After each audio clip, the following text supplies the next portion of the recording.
రాష్ట్రంలో రైతు పక్షాన నిలబడేది కేవలం కమలం పార్టీ మాత్రమే అంటున్నారు తెలంగాణ బీజేపీ చీఫ్ రామచంద్రరావు.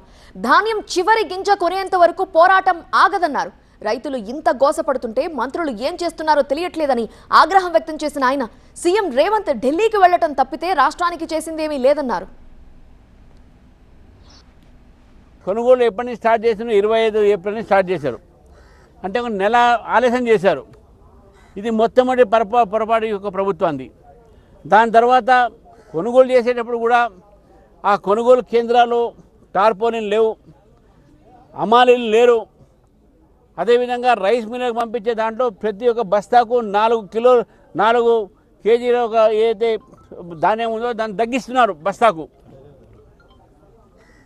ఈ విధంగా వాళ్ళు తగ్గించేటటువంటి ఒక 41 కిలో ఉన్నటువంటి ఒక బోరీని 4 కిలో దాంట్లో తగ్గించేసి రైతుకు నష్టం చేస్తూ ఉన్నారు. అక్కడ అమాలీ డబ్బులు కూడా రాష్ట్ర ప్రభుత్వం ఇవ్వాలి.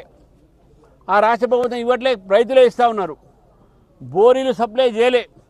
మేము మన కొన్ని చూడబోతే రాత్రి 4 గంటలకు తెల్లవారుజామున వచ్చి బోరీలు అందరికీ తీసుకోపోండి అని చెప్తా ఉన్నారు, మళ్ళీ కుల్కచర్లలో.